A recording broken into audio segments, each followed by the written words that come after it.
We've had some nice fish already, and at this stage I quite often rest the swim for a few minutes and just feed it a little bit to get them really confident again. So while we're doing that, let's have a brief look at the tackle I use.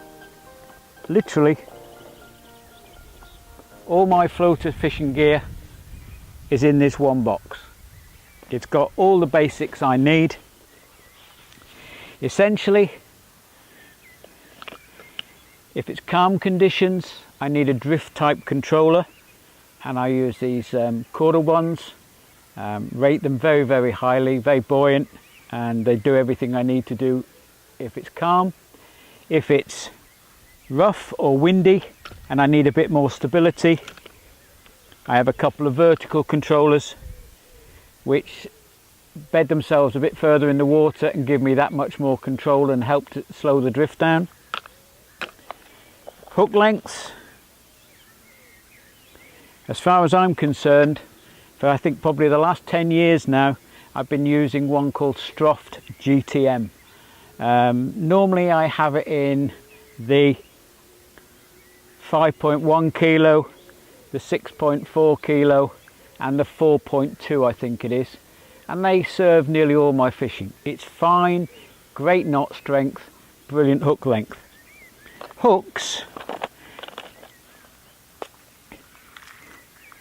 all the hooks I need are in this one little clamshell, and basically most of the time I'm using size 12 mixers from Corda or the size 10s. One thing I do is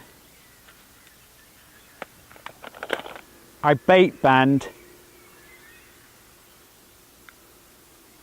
the pellet on the back, and I've just tied a little bait band through the eye of the hook so that you've literally got perfect presentation as far as I'm concerned. The pellet sits in there, the hook hangs below, and it's as simple as that. So in actual fishing terms, I'm good to go. Controller, nice long hook length, banded size 12 mixer, 10 or 12 pound Corda cruiser control mainline, and a rod round about the 2¼ to 2½ pound test curve.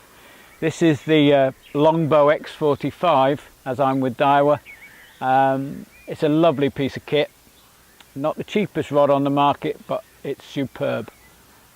So that's basically it, and we'll put a few more mixers in, hopefully get those fish confident again, see if we can get another one.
Now that's my idea of good fun. Literally, it's classic floater fishing. I've actually been feeding this swim for probably 20-25 minutes to get the fish feeding, and actually fishing for about 20-30 seconds, which is probably my normal floater fishing tactic. Get them feeding, get them confident, and then you don't need to fish for long. Fabulous fun. Enjoyed that. Get some pictures, get some more free bait in, try and get another one. Over the years, I've done quite a lot of night fishing on the surface, usually with largish pieces of crust. And that sound on a still, quiet night carries all round the lake and just gets the adrenaline going.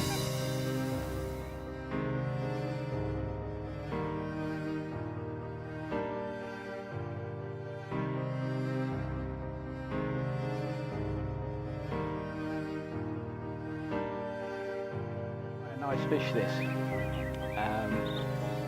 I don't think we've quite got it on film, but this is one of the first fish I've ever caught, I think, off the surface that actually tail walk. There'll be a little bit, I guess, where you'll hear me say, I think I upset that one, and it literally at that point had come right out of the water, which I think is just off shot, unfortunately. Now that's why I go floater fishing. What an immaculate common. It beat me up in the water, leapt out of the water, went through weed beds, but gear held up and we've got him in the net. We're going to weigh this one and we'll tell you in a minute. I'm guessing low 20s, but we'll take the pictures and come back to you in a minute.